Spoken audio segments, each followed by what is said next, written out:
we're actually having some of the provincial counterparts from across Canada are meeting in Charlottetown today. So here meeting with some of my other ministers from other parts of the province and the federal minister.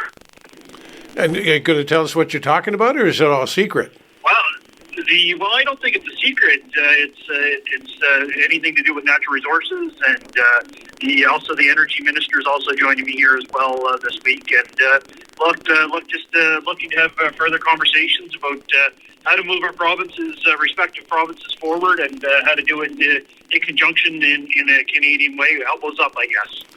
Speaking of energy, of course, I wanted to talk to you about that as well.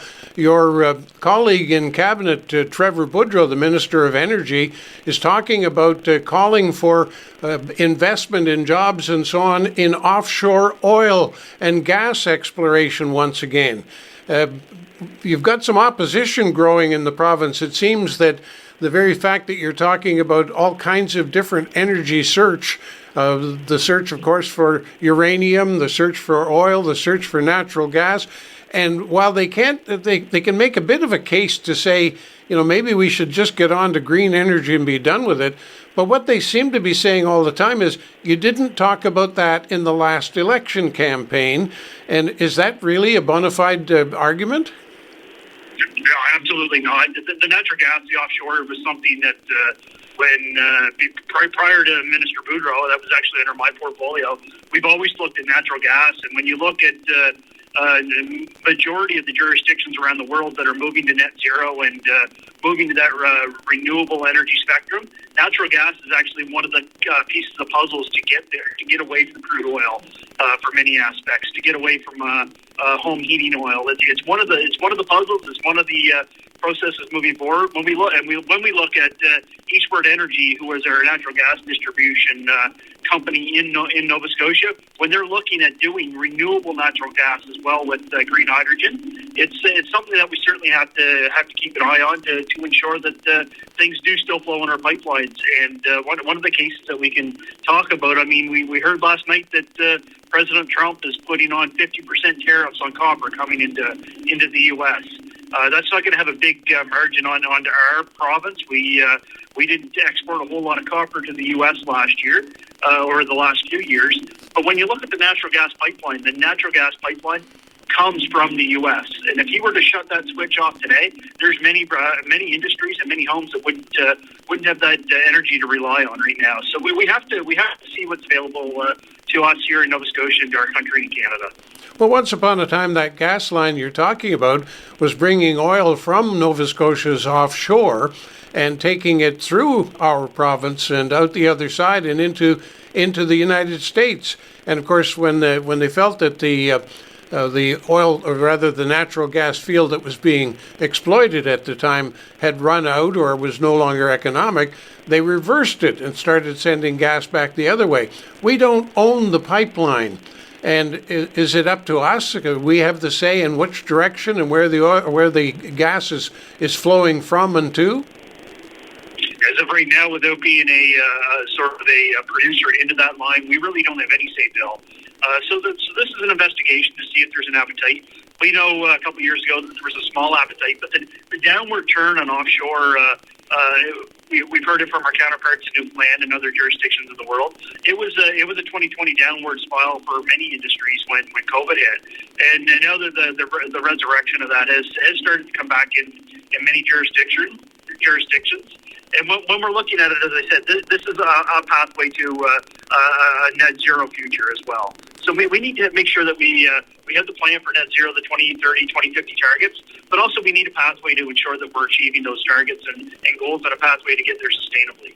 Yeah, well, your colleague, Minister Boudreau, once again is talking about known reserves of natural gas off Nova Scotia shore, so within our jurisdiction. Even quoted the figure 3.2 trillion, that's with a T, 3.2 trillion cubic feet of offshore natural gas. And that would seem like well worth going after with a fairly decent life expectancy.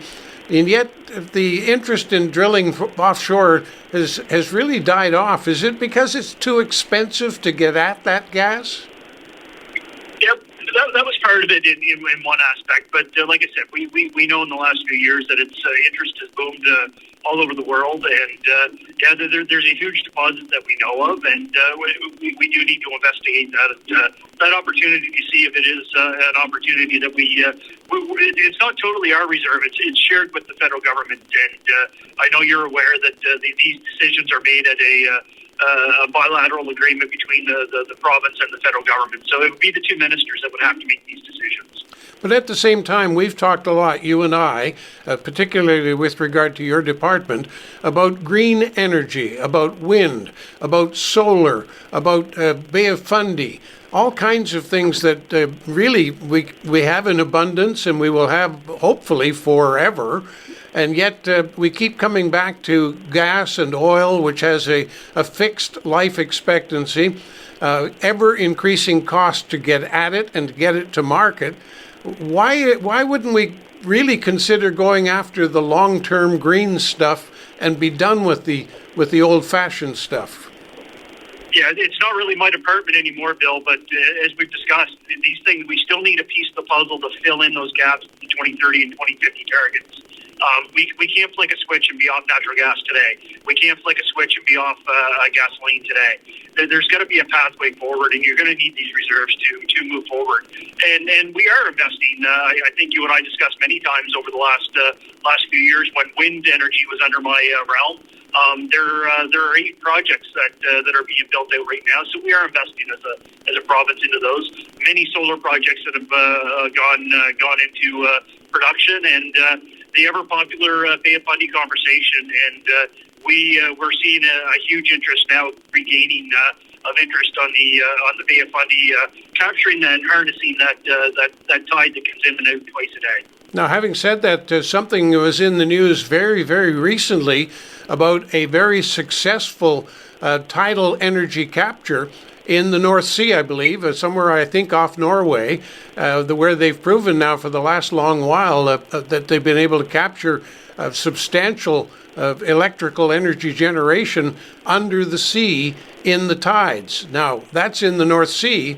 You talk about Bay of Fundy, and our tides are greatly exaggerated by comparison, and that may be part of the problem. Our tides are so big, so powerful, it's hard to harness. But this was good news, reported as good news, as a real first for having been able to properly and effectively capture the tidal energy in the North Sea. Have you followed that at all?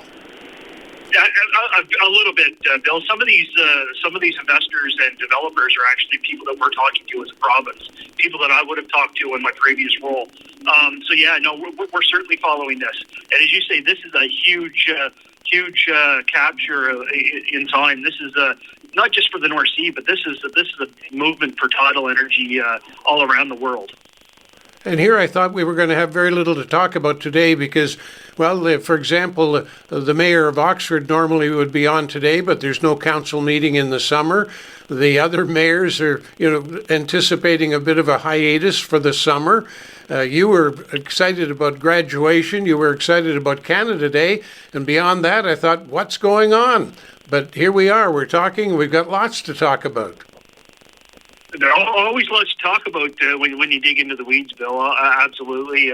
But like I said, I am here in PEI for a 2-day event here, 3-day event, I guess, and then returning back into Cumberland County. But always lots of events going on, lots of things to do. As you and I discussed, we had the Premier in Cumberland South last week visiting different areas, and lots going on. I know councils usually shut down for the summer, but I know they're hard at work, and I get to run into them on the circuit many times. So still work being done in the background, Bill. Now, I'm glad you mentioned your visit with the Premier, or rather the Premier's visit with you, and I know that you took him to a few spots that he had wanted to see and talk about, and some of them, well, frankly, some of them were small p politics visits. What did you take him to that could turn into something important for all of us in Cumberland? Yeah, look, I obviously I took an opportunity to talk to him about road networks, But had an opportunity to talk to a few different blueberry growers and such. Had an opportunity to stop into some local small businesses as well. So the Premier could hear firsthand how things are going in rural Nova Scotia in comparison to other parts of Nova Scotia, but more specific the urban areas. And had an opportunity to meet with a few elected officials at the municipal level. Look, it was a busy day. We obviously didn't get everywhere that I had planned, but we also had a chance to visit the new fire station in Spring Hill, but also look at where the new construction is going to happen, hopefully in a relatively short time, of the residents at the NSCC in Spring Hill, and a quick tour of the community centre that's being erected in Oxford. Now, along the lines of things we've talked about before, also in the news, I've read a fair bit lately about the small community installations of geothermal greenhouse activity in very small doses, if you will, put on by community groups and organizations elsewhere in Canada. And we've talked a great deal about the geothermal potential for use of the heated water that exists in the former coal mines. And you've talked specifically about geothermal powering the greenhouse possibilities. It sounds to me like there's nothing more to study. Really, it's a question of let's get on with it because it's pretty clear that it works. Yeah, no, I guess what I can do is say in a nutshell how when we formed the committee between the province, NSCC, and the municipality of Cumberland about 2.5 years ago, we're at the point now we know that it's not just a greenhouse that has opportunity here. There's many other things, but we did have an advantage took advantage to speak to the Premier as well about the energy, renewable energy that we do have here in Cumberland County, and it's not just the water or the flooded mines. There's a hotbed of potential geothermal that spreads out past the mines out through Cumberland South. So we took that opportunity, and what I can say is right now we know that the greenhouse concept will work.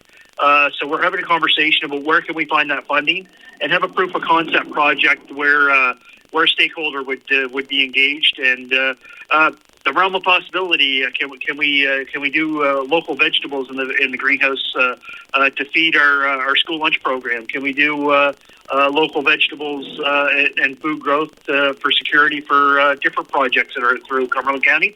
But a proof of concept that will open the door to say to agriculture and those greenhouse owners that, hey, Spring Hill and Cumberland County has a great opportunity here to lessen your energy costs, and the door would be open for business.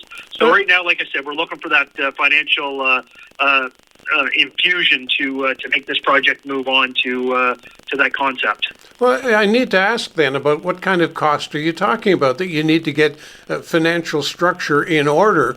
Because when you talk about local vegetables and a greenhouse operation, it really doesn't sound a whole lot bigger than, a kind of community garden arrangement, except for the fact that it would be under the roof of a greenhouse. And we can certainly do it.